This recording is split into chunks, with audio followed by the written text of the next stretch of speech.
Традиционално и оваа година на христијанскиот празник Богојавление Водици, централната манифестација за осветување на водите во Битола се одржа во храмот Свети Димитрија во Битола, во служба на митрополитот Преспанско-Пелагониски господин Петар. На овој ден Господ Исус Христос се крстил на реката Јордан од Јована и се случило јавувањето на Света Тројца, Отецот, од задоблакот, вели, ово е мојот син возлюбен, кој е по мојата волја.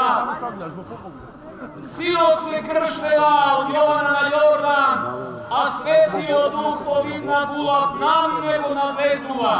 Ја Тебе, Господи, Троичество е јавис ја поклонение, роди Тебе.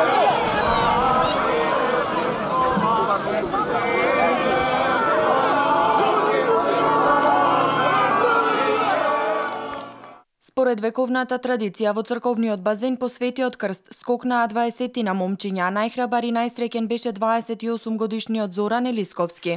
Голем благослов е овој од Господ, преубаво чувство. Не знам, повеќе пати скокам. Сега и денес имав среќа да го фатам крстот. Му го честитам големиот празник Водици и само здравје, среќа, се најубаво Господа дава. Празникот Богојавление е поврзан со крштевањето на Исус Христос во водите на реката Јордан од Свети Јован, кој од тогаш се нарекува крстител, а фаќањето на крстот означува соединување на човекот со Христа.